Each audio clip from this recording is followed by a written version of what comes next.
Welcome to the Expert Speaker Podcast. Our guest today is none other than Sachin Patel, founder of the Living Proof Institute. I'm not allowed to call him Dr. Sachin Patel. Crazy story I'm going to ask him to share with us. Welcome to the podcast, Sachin. Thank you, Majeed. It's a true honor and pleasure to connect with you and, help spread the good word to all of your listeners. I appreciate you. Thank you for being here. The first time I heard the words functional medicine doctor, they were before or after your name. Never heard it before. And now my favorite people to work with are functional medicine doctors. Genius, rebels, fixing the broken medical system. We've got so much to cover. Let's start with, you became a chiropractor, you became a functional medicine doctor, you grew a remote business, and you're talking now to speakers who want to grow their business, make a bigger impact with their message. A lot of functional medicine doctors, I hope, are listening to this podcast. So let's start at the beginning with your story. How did you go from chiropractic to functional medicine and the virtual business, the officeless business? Tell me your story, Sachin. Sure, absolutely. So when I was in chiropractic school, I never heard the word functional medicine. And it actually wasn't until after I was on the news that word or that terminology even popped up to me. So backtrack almost 10 years ago, I was on the local news channel because we were helping people with soft tissue injuries. Specifically, in this case, the story was about elbow pain. So golfer's elbow, tennis elbow. I was working in a sports clinic, thought I had my dream job working with elite athletes and really high performing people. And, it was fun just to see the remarkable changes that our care could offer these people in their day-to-day performance, but also competitive performance. And the impact was huge for them, and it meant a lot to them. So very rewarding work, and then gets us on the news. So I'm all excited about that. Now, what's really interesting or entertaining about this story is that they actually offered the interview to my boss, because she was my boss. She ran the clinic, and she turned it down because prior to that she had frozen on live television. And so she didn't want anything to do with public speaking ever again because of that one incident. So that's what opened up the door for me to go in, two years into practice. And I thought, okay, I'm on top of the world now. We're getting awesome results. We're going to be in the news. Our practice is going to, really take off. And of course, you want to help more people. So you want your practice and your business to do better. And lo and behold, the news story ran, and they finally ran it. They actually recorded in August and said, hey, we've got a great story here. We're going to run this during the sweeps in November. So they ran this story in November, and then the phone that day just wouldn't stop ringing. So they ran it at 5:00. We normally shut down the office between 6 and 7, and the phone just kept ringing and ringing and ringing. And all these people started scheduling, but when these people actually started coming in, none of them had golfer's elbow or tennis elbow. In fact, they had debilitating chronic health challenges, and they really had no reason to be in my practice, except that I'm assuming that they saw hope. They saw an opportunity or a possibility for them to feel better again, or for whatever reason it resonated, or for whatever reason the universe had a message to send to me. And as these people started coming in, I had no way to help them because they didn't have what I specialized in. And so I quickly began to realize that not only did I not have the tools to help them, but neither did their practitioners that they were seeing. So as a result of that, I was like scratching my head, and it's kind of disheartening. It's almost like if your child is hurt and you can't help them, it's frustrating not to know what to do. And I didn't know where to refer these people to because they'd already tried every drug, seen every specialist. They've tried, all the options that were made available to them, and none of them were working at this point. So I unfortunately had to turn their care down as well, because you only want to help people that you can actually help, or work with people you can actually help. And right around that same time, I started learning about conditions we never learned about in school, right? Like autoimmune conditions. I never thought in a million years we'd be working with people with autoimmunity.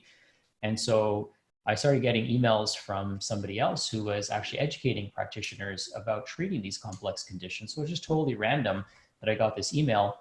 And as a result of that, I ended up taking the online training that was offered at that time. And once I learned this information, there was no going back. My mind was just blown out. It's a new like paradigm was exposed. From the Matrix. You're getting unplugged from the Matrix. Exactly. And as a chiropractor, I didn't even know I could help people in this capacity. So I had an unconscious incompetency, not even knowing that I didn't know that I could help these people. And therefore I wasn't doing anything about it. But the trainer, my mentor, his name is Dr. Ron Grisanti. And he's a chiropractor, and he was doing functional lab testing and prescribing nutraceuticals and herbs and, natural treatments or natural interventions to help these people and turning their conditions around completely, where the medical system had no solution for them. So I took the training, became part of the first graduating class, and I eventually moved on. You're OG. You're original gangster. OG, baby. Functional medicine. So this is new. Yeah, I mean, Medicine. functional medicine, you know, the father of functional medicine is Dr. Jeffrey Bland. And I just had lunch with him a couple of weeks ago. So he's the one that, you know, coined that terminology, and he's been the leader in the educational system. And I've been telling all my friends the term you gave me. You said to me the other day, what's the difference? What is functional medicine? Well, it's the opposite of dysfunctional medicine. Right. I just love, by the way, your turn of phrase, your sort of mastery of language, and you're an excellent marketer in the sense that you just really have precise and very thoughtful language. Has that always been true for you, or is that a skill that you developed as a necessity to be effective in marketing? Well, you know, my grandfather always told me that I should have been a lawyer because of the way I could, you know, construct my words and you know, present an argument. And I never, you know, it never really occurred to me. I just thought he was joking because I would, you know, sometimes be a smart ass, you know, when you're a kid. And so, you know, that's always kind of stuck with me. You know, sometimes people have traumatic things that people said to them, but I actually have the opposite. I have things that were told to me that have stuck with me and inspired me throughout my life. And so that's one of those things. So I was very shy. I'm still an introvert. And, you know, growing up, I was very shy. And so I didn't really want to get up in front of a crowd and speak, but now I'd rather be the speaker than in the audience. And so, so for me, and you're a great speaker. Oh, thank you. Thank you. So what I realized along the way is that, you know, speaking was the fastest and most efficient way for me to get my message out there. For all of us, anyone listening, that's the most effective way to get your message out there. And what I also realized is that if I want to get good at this, I've got to hire coaches. So I've had, you know, several coaches along the way, because if this is something that I want to master and it's a way for me to get my message out into the world, then I actually owe it to myself, and I owe it to you know, anyone who's going to work with me in the future to master this. And so I started studying cymatics, I started studying semantics, I started studying language, and, you know, hiring people along the way to help me deliver that message more efficiently. Yep. So what's the first word you said? Somatics? Cymatics. What is that? So cymatics is how vibration organizes matter. And right. Like if I wanted to work on my public speaking skills, the first thing I would try to figure out is how vibration organizes matter. Of course, that makes perfect sense. I'm glad you get it. Okay, yes.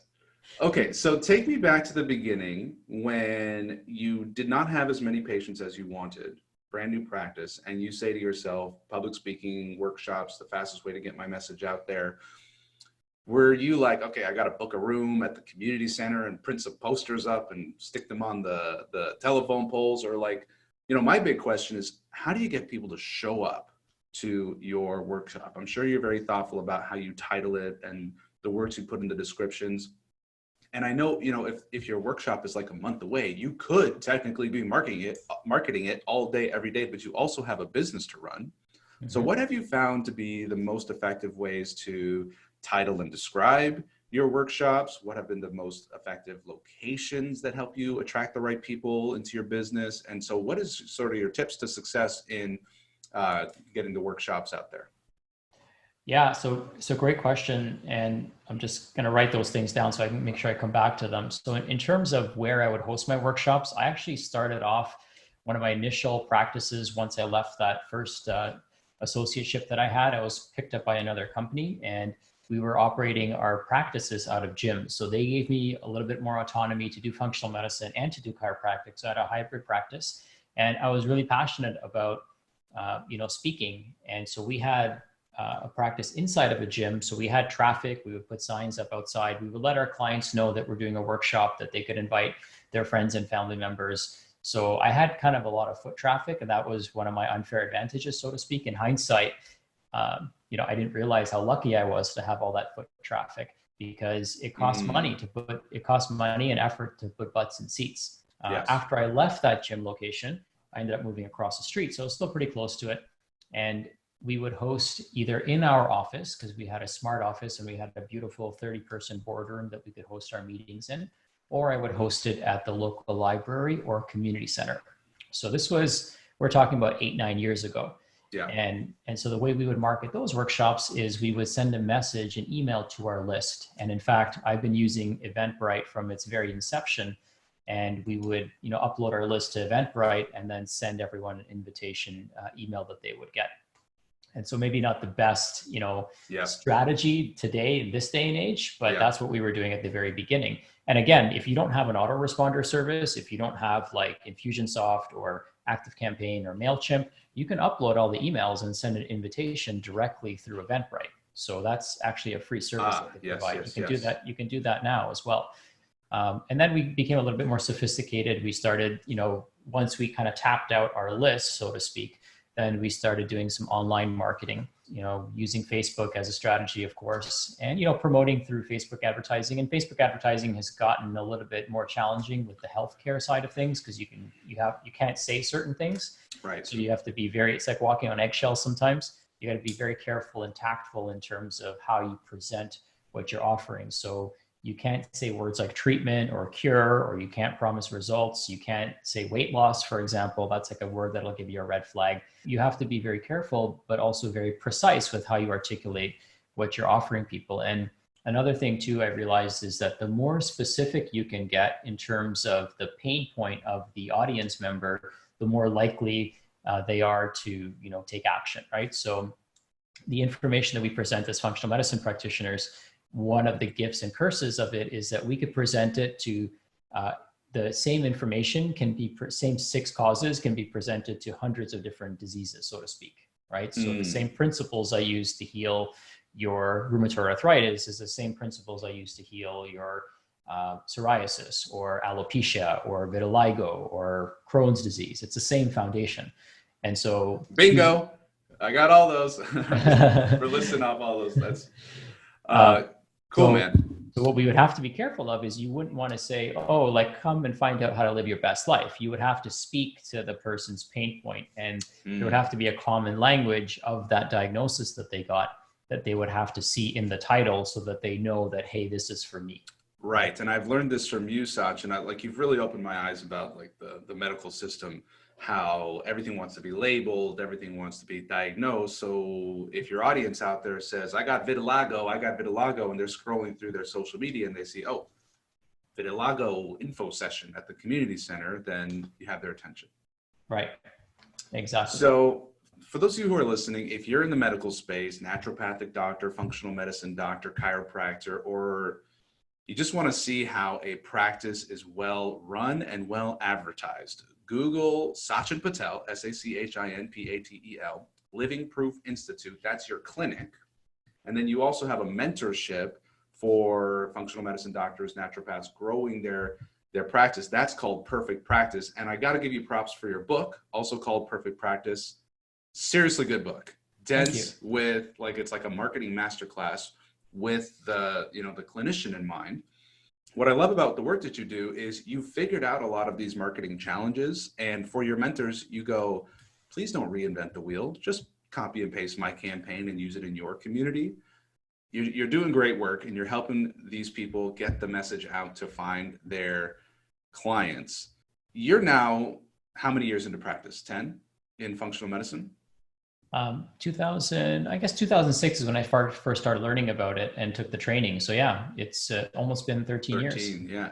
So now you've got your smartphones, you got your social medias. I see you doing those videos with the little headers and the subtext. So you really seem to be cutting edge on technology, and I love how you just dive into it. How do you see speaking in your practice today, or now that you're more focused on supporting other functional medicine practitioners, you've got a growing mentorship business. How are you using speaking, and how are you using technology today? Sure. So first and foremost, if you read the book, so you know this, but for those who are listening who haven't had a chance to read the book, I actually describe the most important skill in your business, and it is public speaking. So the ability to articulate and communicate your message and get it across so that people actually understand what it is that you have to offer is the most important tool that we have, because it's something that you can take everywhere you go, right? So I can take my voice and I can take, my words anywhere I go. And now with the invention of things like, we didn't have social media the way we do now, We didn't have like live videos and stuff like that that you could do. And YouTube was just starting off as a thing when we started practice. So, now we have so many avenues and channels to get our voice out there. Same voice, but now it can reach hundreds of people. What's cool about this is there's probably thousands of people that will listen to this. And I didn't have to organize a whole community center or a church or a stadium of people in order to get that message across. So not only is it easier to get your message out into the world, than ever before, but it's also more necessary and more important than ever before. And what I will say is, despite the fact that there might be thousands of people listening to this, the unfortunate thing is, and Majeed, you can attest to this as well, is that only a handful of people will actually take action. And so it kind of breaks my heart that this is the most important skill. And, sometimes people are so scared or nervous that they don't have the right training or the right coaching or the right guidance or the right reassurance that, hey, you're not going to die doing this, and this is super important for your business. And so I highly encourage everyone to dive deeper into this skill set, because, public speak, it's not even about public speaking. I mean, when you learn how to communicate, like, how do you speak to your kids? How do you speak to your wife? How do you speak to your coworkers, right? How do you speak in private? It's not just about public speaking. It's about how do you communicate even to yourself? And those are the things that can really impact our day-to-day lives and our mindset and all that good stuff. So, Sachin, I should tell you, I've been taking notes on how you communicate with your wife and your child. We've had a couple conversations. Wait, how do you deal with this kind of issue? And your communication really comes through, not just in your marketing, but in everything you do. So I wanted to give you that little compliment. Let me take a pause here. Taking action. Ladies and gentlemen, now is the time to take action. I'm going to give you 2 actions you can take. One, speaking of Sachin's book, you can get it for free at, what's the website? Getperfectpractice.com. Getperfectpractice.com. /expert speaker. Oh, hello, affiliate link. Expert speaker. Okay, so getperfectpractice.com /expert speaker. So Sachin knows you came from this podcast. As well, I'm going to give you the link to learn how to use that public speaking and actually inspire that action with my support, which is at expertspeaker.com /proof. And that tells me that you came from the Living Proof community. So PROOF. So expertspeaker.com /proof. Schedule a call with me. Let's talk about your public speaking strategy, because I totally believe, I'm in total agreement with you, Sachin, is like, I'm in a community of professional speakers, and we all got our big egos, and we love our standing ovations, and we love our good job that was really interesting. But when everybody goes home and does nothing, we've really wasted their time. So what I've made it my mission to do is help people with the tools and the skills to inspire those who are ready to take the action that they need to take, which it seems that you've done very, very well. We're all a work in progress, my friends. So it's about becoming better. And this is a skill that I continue to refine. And, I glean so many ideas and concepts from you, and I'm always open and receptive to input and feedback. And that's one of the principles of success, is our willingness to be coachable and teachable and be held accountable. Now, Sachin, last time, so I was over at your house, I think in April, and I asked you, what's sort of the dream stage you want to be on? And you named a guy who's very high up in the business. And I said, why don't we just call this guy and ask to get on his stage? And you said, well, that's not really how I operate. And, we kind of left it. And then the next time I was at your house, you said, announcing, guess what? I am on the stage of the same guy. And so I know that you have some magical manifestation powers. And I would love for you to share your thoughts and strategies and tactics, how you land speaking engagements, because I know you've done over 300 speaking engagements, maybe it's 400 or 500 by now. If you say, gosh, I really want to go speak at that conference, what's your process to go and win that speaking engagement, or what do you do to ensure that they come to you? Well, absolutely. Thank you for asking. So the first thing that I'll tell you is, if I want to speak at an event, I first attend the event, so that I understand the culture, I understand the ethos, I understand, what did this community resonate with based on the previous speakers that were there?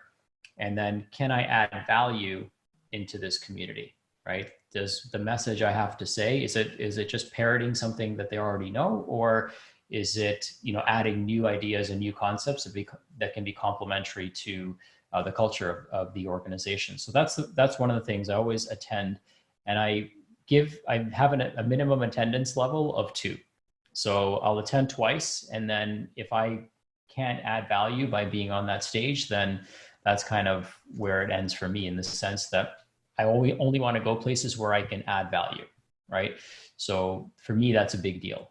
And Sachin, that's a huge, huge insight. I didn't think you were going to say that. I thought you were going to say something like some automatic marketing campaign with some super smart retargeting pixels or something. But genuinely building the relationship, genuinely making the investment of time and money and showing up, yeah, that definitely works. And most people don't do that. So hats off to you. well, thank you. And so the other thing that I also pay close attention to is, A, can I add value to the community? B, is this a community that I want to be part of, right? Because if I'm getting clients out of that community or attracting new clients from that community, is it the right vibration, right? Is it the right group of people? Is that stage even the right stage? I always want to be very, conscientious of that. And if I'm ever asking for a stage, I've only ever asked for a stage once. And what I asked was, who do I have to become to be on that stage? Oh my goodness, tattoo that on my forehead. Who do I have to become to get on that stage? Yeah. So who do I have to hire in terms of coaching, or what do I need to send you, or what other stages do I need to be on in order to be on that stage? And that's what, and the person they were just blown away, just like the response that you gave. Nobody's ever approached them that way. And so for me, if they say no, but here's who you have to become, I know the exact steps to potentially allow myself to be on that stage at some point in the future.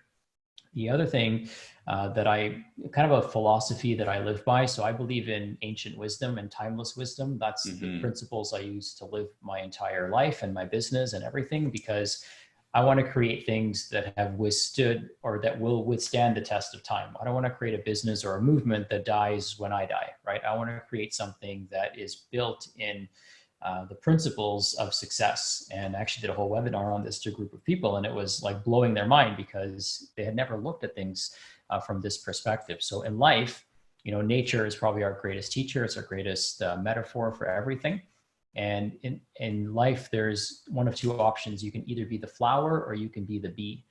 And so a lot of people choose to be the bee. So they're buzzing around, right, everywhere. Whereas the flower just has to become the best version of itself. And that's all it has to focus on. And the bees come to it. So that's my kind of personal philosophy, is who do I have to become so that people are coming to me and I'm not chasing them. And so if you live in that state, I mean, you might not get that stage this year, but when you become the person that's actually worthy of that stage, then your message is going to land far more superiorly than how it might land right now. Well, you heard it from the beautiful flower himself, Sachin Patel. Be the flower. Let them come to you. And certainly that has been my experience with you, Sachin. And I love what you're doing with your home, turning it into a urban wellness center, even more beautiful flower that your home is. I've experienced an event in your home that was amazing. We need to wrap up. I opened up a loop that I feel like I need to close, and that is, why can't I call you doctor? Well, here's the thing. We believe the doctor of the future is the patient. We believe it's each and every one of us. And we believe that titles separate us instead of bringing us together. And I believe that healthcare needs to be a titleless system.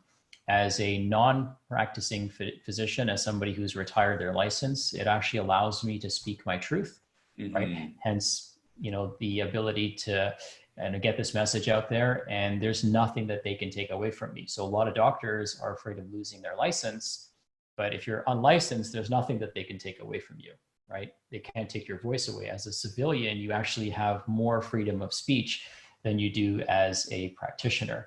So when I retired my license, which was part of my goal when I was 16, I always wanted to retire when I was 40. So I retired my license a year and a half ago when I turned 40. Nice. And my primary source of revenue is not from seeing patients. It's from helping practitioners and coaching them and so on and so forth. So I didn't need it, so to speak. But once I got rid of it, I realized that the muzzle came off. And now I can say things and I can speak on behalf of other people who are licensed, but I can at least speak the truth. And that's one of the reasons that I don't call myself doctor anymore. Well, you speak some powerful truth, Sachin Patel. And if you're listening, please follow Sachin on Facebook, on Instagram, on Twitter. You put out these beautiful little quotes, and I will share with you the quote from William Shakespeare, which is that brevity is the soul of wit. And you have these beautiful little brief one sentence, and I just love them because I see them almost every day, and I'm just like, wow, just powerful. And I've been in your space when you are working on, you're sort of marinating over like kind of how do I really just make this phrase punch. And so I appreciate the care you take and the words you put out into the universe. Love the work that you're doing. If people want to know more, find out more, where do we send them? Well, they can go to thesachinpatel.com, and certainly they can go to get the book for free, which is getperfectpractice.com/expert speaker. Getperfectpractice.com/expert speaker. Perfect. Yes. Thank you for being here, Sachin. Okay, take care. Talk to you soon. Bye, everyone. Thank you for listening to the Expert Speaker Podcast. Be sure to hit the subscribe button and leave us a rating so that more people can discover the Expert Speaker Podcast and so more people can be empowered to share their message. Be sure to go to www.expertspeaker.com and take the masterclass to learn how to grow your business and make money speaking. It's totally free and will change your business.